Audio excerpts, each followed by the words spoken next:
오는 11월 차기 대선을 앞둔 조 바이든 대통령이 오늘 74억 달러 규모의 학자금 대출 탕감 계획을 추가로 발표합니다. 쿡카우니 지역의 출생, 사망 및 결혼 증명서 발급 등이 지연되고 있는데요. 쿡카우니 서기 카렌 야로보로의 갑작스러운 사망으로 인한 것으로 카우니 사무국은 조속한 사태 해결에 노력하고 있다고 밝혔습니다.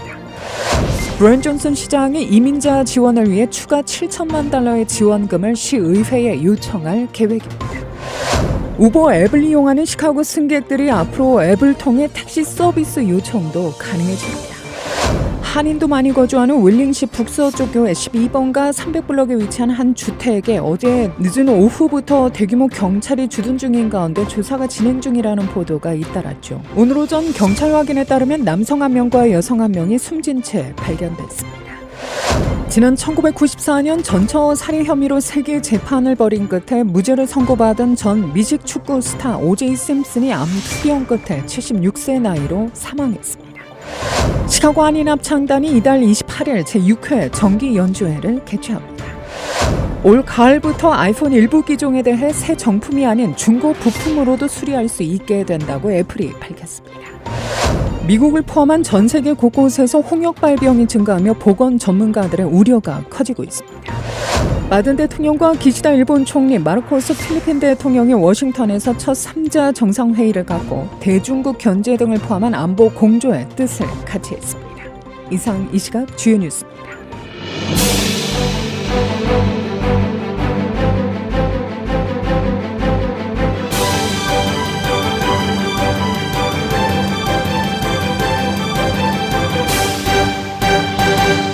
오는 11월 차기 대선을 앞둔 조 바이든 대통령이 오늘 74억 달러 규모의 학자금 대출 탕감 계획을 추가로 발표합니다. 백악관은 홈페이지에 올린 보도자료를 통해 27만 7천 명의 미국인이 추가로 학자금 대출을 탕감받게 될 것이라고 밝혔는데요. 대상은 소득과 가족 구성원 수 등에 따라 대출 상환액을 결정하고 일정 기간이 지나면 원금 잔액을 면제하는 세이브 프로그램과 소득 중심 상환 프로그램 등에 참여한 미국 국민입니다. 공공부문 근로자에 대한 학자금 대출 탕감에 참여한 대출자들도 포함됩니다. 백악관은 바이든 행정부대로 학자금 부채를 탕감받은 미국인은 430만 명으로 늘어났고 총 금액은 1,530억 달러에 이르게 된다고 밝혔습니다. 그러면서 이번 조치는 만약 시행된다면 3천만 명이 넘는 미국인이 학자금 대출을 탕감받을 수 있는 새로운 계획을 바이든 대통령이 발표한 직후에 나온 것이라고 강조했습니다. 바이든 대통령은 지난 8일 대선 경합주인 위스콘신주 메디슨에서 연설하면서 연간 12만 달러 이하를 버는 개인에게 최대 2만 달러의 이자를 탕감해준다는 계획을 공개했습니다. 쿡카우니 지역의 출생, 사망 및 결혼 증명서 발급 등이 지연되고 있습니다. 쿡카우니 서기 카렌 야로보로의 갑작스러운 사망으로 인한 것으로 카우니 사무국은 조속한 사태 해결에 노력하고 있다고 밝혔습니다. 야로보로는 심각한 건강 상태로 입원해 치료를 받던 중 지난 7일 오후 세상을 떠났습니다. 쿡카우니 서기는 쿡카우니 교회 선거 관리를 담당합니다. 또한 시카고시를 포함해 쿡카우니 전역의 출생, 사망, 또 혼인증명서 시스템을 감독하고 경제정보 공개 및 선거 재정보고서 제출을 관리하며 부동산 세금 서비스 등을 처리합니다. 지난 11일 서기국 대변인은 NBC 시카고에 현재 일시적으로 출생, 사망 및 결혼 증명서에 종이 사본을 제공할 수 없다고 말했죠. 대변인은 야브로 서기의 사망으로 인해 서기실은 주법 요건에 따라 인증된 중요 기록 문서에 공식 서명자 이름을 변경해야 한다며 사무국은 현재 이 절차를 신속히 처리하기 위해 노력 중이라고 설명했습니다. 브랜 존슨 시장이 이민자 지원을 위해 추가 7천만 달러의 지원금을 시의회에 요청할 계획입니다. 존슨 시장은 다음 주 시의회에 수천 명의 이주민에게 쉼터와 기타 서비스를 제공하는 데 드는 비용을 충당하기 위해 7천만 달러의 추가 자금 지원을 승인해달라고 요청할 예정입니다. 위원회에서 승인되면 이달 17일 시의회 전체 회의에서 이 요청을 다룰 것으로 알려지고 있는데요. 시의회는 올해 이민자 비용으로 1억 5천만 달러를 책정했으며 당시 존슨 시장은 이 예산이 시 전체 비용을 충당하기에 충분하지 않다고 말한 바 있죠. 지난 10일 현재 시카고에는 9,400명 이상의 이민자가 시에서 운영하는 보호소에 머물고 있습니다. 시카고의 이민자 위기가 시작된 2022년 8월 이후 약 3만 9천 명의 망명 신청자가 시카고에 도착했습니다. 우버 앱을 이용하는 시카고 승객들은 어제부터 몇 가지 새로운 기능을 확인할 수 있었는데요. 우버 승객들은 앞으로 우버 앱을 통해 택시 서비스를 요청할 수 있게 됩니다. 즉 아로와 커브 모빌리티 기술을 사용하는 수천 명의 택시기사들도 우버의 차량 호출을 수락할 수 있다는 겁니다. 우버 측은 이를 통해 택시기사들은 더 많은 돈을 벌 수 있고 승객들은 더 많은 교통수단을 이용하게 될 것이라고 기대했습니다. 우버의 택시업계와의 관계 개선 시도라는 해석도 나오고 있는데요. 승객들은 우버 X 요금을 지불하고 운행 요청 전 앱에서 미리 요금을 확인할 수 있습니다. 평균적으로 우버 운행을 제공한 택시 운전자는 그렇지 않은 택시기사보다 30.5% 더 많은 수입을 올렸다고 하죠. 또한 이날 발표는 우버가 앱의 안전도구 키트에 신규 안전기능 자동화를 발표한 직후에 나온 겁니다. 일부 안전기능에는 핀 확인과 승객이 몇 초 안에 911에 전화할 수 있는 앱 내 긴급 버튼이 포함됐습니다. 승객은 승차 중 불편함을 느낄 경우 앱으로 오디오를 녹음할 수 있는데요. 녹음된 내용은 운전기사에게 제공되지 않습니다. 아울러 앱은 승객의 예상 위치와 모델 및 번호판을 포함한 차량 정보를 표시합니다. 이러한 유형의 파일럿 프로그램은 이미 샌프란시스코, 뉴욕시 및 남부 캘리포니아에서 시작된 것으로 알려졌습니다. 한인도 많이 거주하는 윌링시 북서쪽 교회 12번가 300블록에 위치한 한 주택에 목요일에는 어제 늦은 오후 6시께부터 대규모 경찰이 주둔 중인 가운데 조사가 진행 중이라는 보도가 잇따랐죠. 오늘 오전 경찰 확인에 따르면 어제 오후 5시 42분경 해당 주택에서 남성 1명과 여성 1명이 숨진 채 발견되었다는 911 신고를 받고 출동했습니다. 부부로 확인된 2명의 신원은 46세의 마리아 디스터와 44세의 러셀 오커너로 쿡카운티 검시관실은 밝혔는데요. 경찰에 따르면 시신 근처에서 총 한 자루가 발견됐습니다. 사망 경위에 대한 자세한 내용은 아직 알려지지 않고 있습니다. 경찰은 단독 사건으로 대중에게는 큰 위협은 없다고 밝혔습니다. 지난 1994년 전처 살해 혐의로 세계 재판을 벌인 끝에 무죄를 선고받은 전 미식 축구 스타 오제이 심슨이 암투병 끝에 76세 나이로 사망했습니다. 미식 축구 스타 출신으로 영화배우로도 활동했던 심슨은 지난 1994년 전처 니콜 브라운과 연인이었던 론 골드먼을 잔혹하게 살해한 혐의로 기소됐죠. 언론에서 세계 재판으로 불리며 1년 넘는 공방 끝에 결국 무죄를 선고받았지만 사건 전모가 밝혀지지 않으면서 여러 차례 영화와 또 다큐멘터리 소재로 등장했습니다. 이후 심슨은 지난 2007년 라스베가스에서 스포츠 기념품 업자 2명에 대한 강도 혐의로 기소돼 9년간 교도소에서 복역하기도 했습니다. 시카고를 포함한 전 세계 곳곳에서 홍역 발병이 증가하며 보건 전문가들의 우려가 커지고 있는데요. CDC가 지난 3일 발표한 보고서에 따르면 올해 초부터 현재까지 홍역 환자 수는 113건으로 이미 지난해 집계된 전체 건수의 2배에 육박합니다. 또한 올해 3월까지 홍역 환자 수는 지난 3년간 평균치보다 17배나 많았는데요. CDC는 환자 중 대부분이 백신 미접종자들이며 중동과 아프리카를 통해 감염됐다고 밝힙니다. 이어 CDC는 코로나19 팬데믹 기간에 영유아 홍역 백신 접종률이 93%까지 떨어졌다며 예방접종의 중요성을 재차 강조했습니다.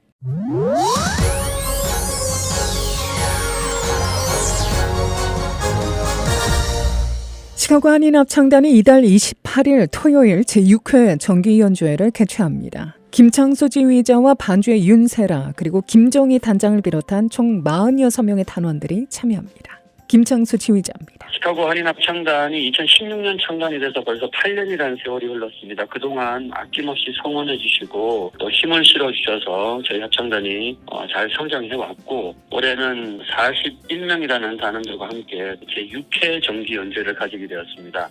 많은 성원 부탁드립니다. 김 지휘자는 이번 정기 연주는 밥 칠컷의 A Little Jazz Mass, 맥허프의 디즈니 대절 등 다채로운 장르의 품격 있는 레퍼토아로 시카고 동포사회 특색 있는 무대를 선사할 예정이라고 소개했는데요.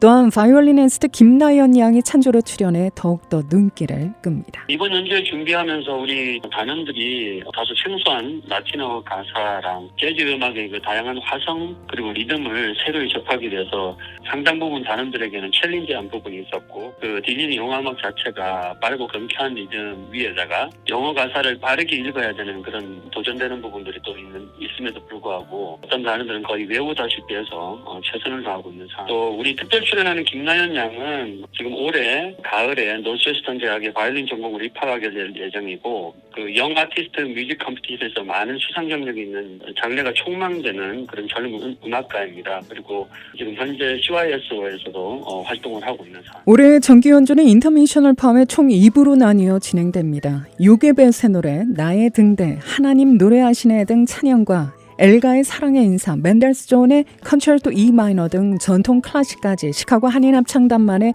음악적 해석과 테크닉으로 한층 업그레이드된 합창의 진수를 선보일 계획입니다. 시카고 한인합창단은 종교성을 띠고 있는 합창단이 아니고 문화합창단입니다. 그러다 보니 다양한 음악을 저희들이 준비하고 또 들려드릴 수 있는 그런 기회를 가질 수 있는 상황이고요. 올해 6회 정기 연주회는 특별히 재즈 음악이랑 성가곡이나 CCM 같은 거, 여러분들이 잘 알고 계시는 올드 팝송들, 디즈니 영화음악, 그 다양한 장르들을 한 자리에서 여러분들이 다 체험을 할 수 있고 편안하게 즐기실 수 있는 그런 연주회를 하기 위해서 준비하고 있는 상황입니다. 이달 28일 주일 오후 7시 놀스브룩에 소재한 레이비 언약교회에서 열릴 이번 정기 연주회는 창단 8주년을 축하하고 지역사회 구제 활동 및 지원을 목적으로 진행됩니다.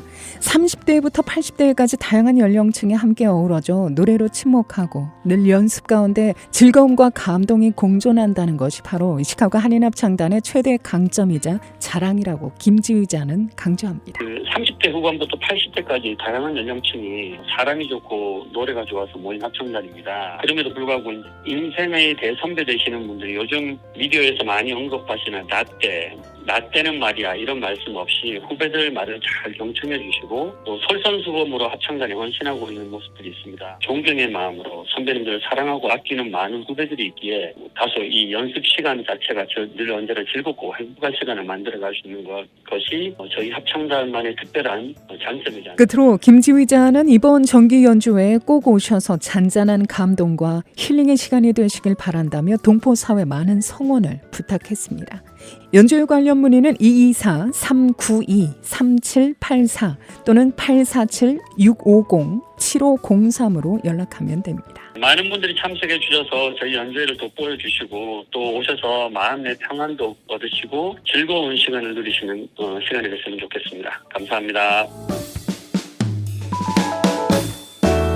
올 가을부터 아이폰 일부 기종에 대해 새 정품이 아닌 중고 부품으로도 수리할 수 있게 된다고 애플이 밝혔습니다. 애플은 어제 중고 부품으로 수리가 가능한 부분은 디스플레이와 배터리, 카메라 등이며 앞으로 출시될 아이폰의 생체 인식 센서에도 지원된다고 설명했는데요. 애플은 그동안 아이폰 이용자가 자신의 기기를 수리할 때 부품 페어링을 거쳐 새로운 정품으로만 수리할 수 있도록 해왔죠.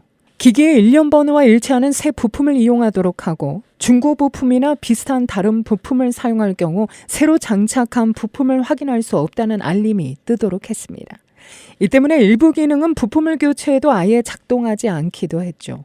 애플은 앞으로 중고 부품에 대한 이런 알림을 없애고 이용자가 수리점에서 부품을 주문할 때 기기의 일련 번호를 제공하지 않아도 된다고 설명합니다. 중고 부품 수리는 지난해 출시한 아이폰 15부터 가능해지며 아이폰 수리에 드는 비용이 그만큼 줄게 된 건데요. 애플은 이와 함께 아이폰이 도난당했을 때 기기를 사용하지 못하도록 하는 액티베이션 락 기능 부품까지 확장하기로 했습니다. 액티베이션 락이 걸린 다른 기기로부터 확보한 부품으로 수리할 경우 그 부품의 기능이 제한된다고 덧붙였습니다. 네이퍼빌의 인기 있는 가족 명소 탑 골프 주차장에서 또 무기 소지자가 체포됐습니다. 네이퍼빌 경찰은 이번 주 초 네이퍼빌 탑 골프 주차장에서 또 다른 무기 소지자를 체포했다고 데일리 헤럴드가 보도했는데요.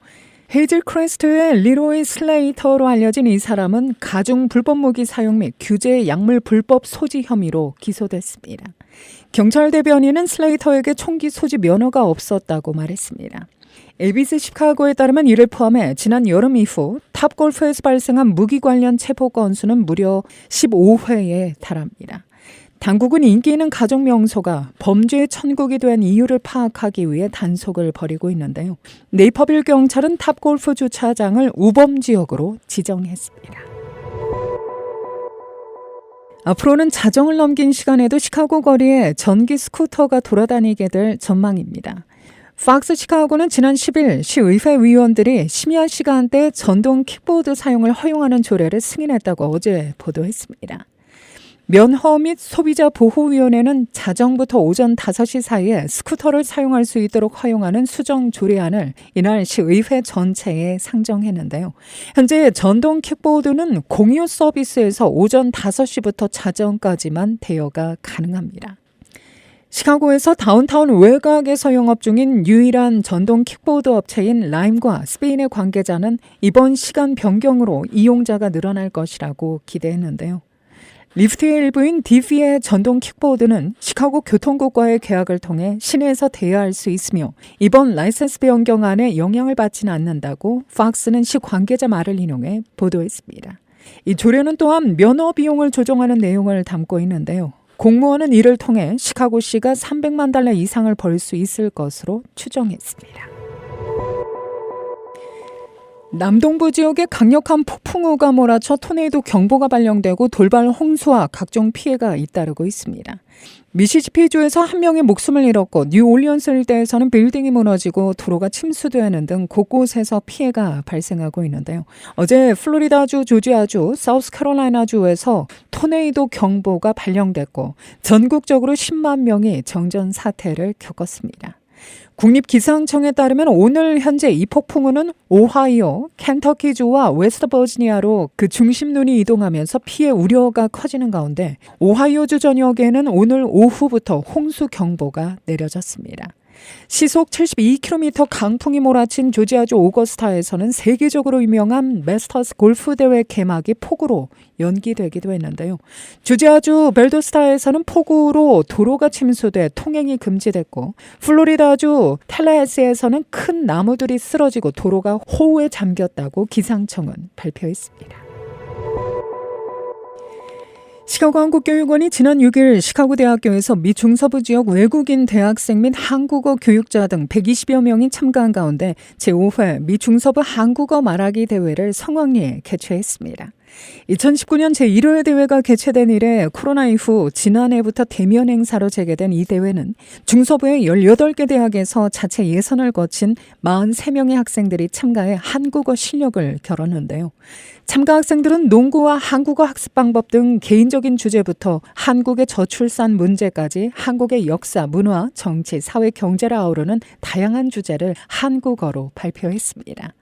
최우수상은 고급 부문의 주셉 핀토, 중급은 브룩 라이너케, 초급에서는 캐머런 로버츠가 각각 수상했습니다. 문상현 교육원장은 시카고 한국전통예술원의 멋진 가야금 공연을 시작으로 UIC 학생들의 K-팝 댄스 공연 등 한국문화 축하 공연과 함께 한국 유학 및 어학 연수에 대한 정보를 제공하는 자리를 마련해 더욱 풍성한 행사가 될 수 있었다며 한국에 대한 깊은 애정과 이해를 가지고 유창한 한국어로 발표하는 참가 학생들의 모습이 인상적이었고 또 앞으로도 한국어 말하기 대회가 지속적으로 발전해 미 중서부 지역의 한국어 교육이 더욱 활성화되는 계기가 되기를 바란다. 다고 소감을 밝혔습니다. 도널드 트럼프 전 대통령의 젊은 사업가 시절을 그린 영화가 다음 달 칸 국제영화제 경쟁 부문에 초청돼 처음 공개됩니다. 칸 영화제 집행위원회는 다음 달 14일에 개막하는 제77회 칸 영화제 경쟁 부문에 이란계 덴마크 감독 알리 아바시의 어프렌티스 등 19편이 초청됐습니다. 연예 매체들은 어프렌티스가 트럼프 전 대통령의 젊은 시절을 그린 전기 영화라고 전했는데요.